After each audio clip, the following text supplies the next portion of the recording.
মেচেদা শুভেন্দু অধিকারী ছবিতে জুতোর মালা পরিয়ে বিক্ষোভ দেখিয়েছিলেন তৃণমূল। এরই প্রতিবাদে মেচেদা 5 পয়েন্টে বিরোধী দলনেতার ছবির সামনে শঙ্খ বাজিয়ে শুভেন্দু অধিকারী ছবিতে গঙ্গা জল ও দুধ দিয়ে শুদ্ধিকরণ করা হয়।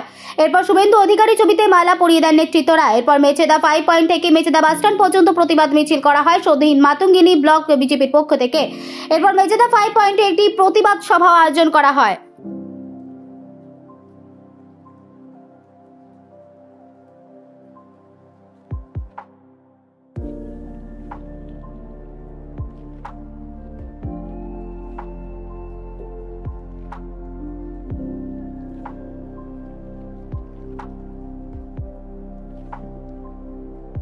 তারা এটা করেছে।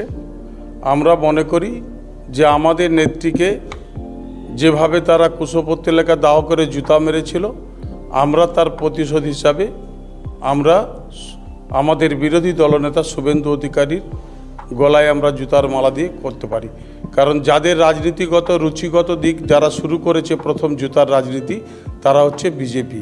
সেই বিজেপি যতই দুধ দিয়ে শুদ্ধ করুক না কেন, শুভেন্দু অধিকারীকে বাঁচাবার আর কোনো জায়গা নেই। পথসভাতে আমরা সমবেত হয়েছি এই কারণেই, আমরা গত বুধবার একটা ধিক্কার সভা করেছিলাম। 144 বছরের পর যে প্রয়াগরাজে যে কুম্ভ স্নান হচ্ছে, তাকে আমাদের মাননীয় মুখ্যমন্ত্রী রাজ্যের উনি মৃত কুম্ভ বা মৃত কূপ বলেছেন আমাদের মমতা ব্যানার্জি। তার ধিক্কার স্বরূপ আমরা এখানে সমবেত হয়েছিলাম আমাদের মণ্ডল 1 থেকে। একটা একদম শান্তিপূর্ণভাবে আমরা কুশপুত্তলিকা দাহ করে আমরা একটা প্রতিবাদ সভা করেছিলাম।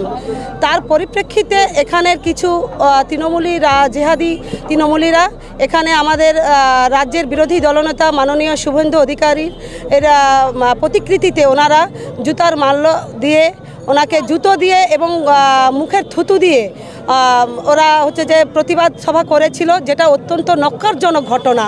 এবং আমাদের প্রত্যেকটা সনাতনী হিন্দু এবং বিজেপি যারা আমরা সদস্যরা রয়েছি, বিজেপি কর্মীরা সমর্থকরা রয়েছি, আমাদের ধর্মীয় ভাবাবেগে প্রচুর আঘাত লেগেছে।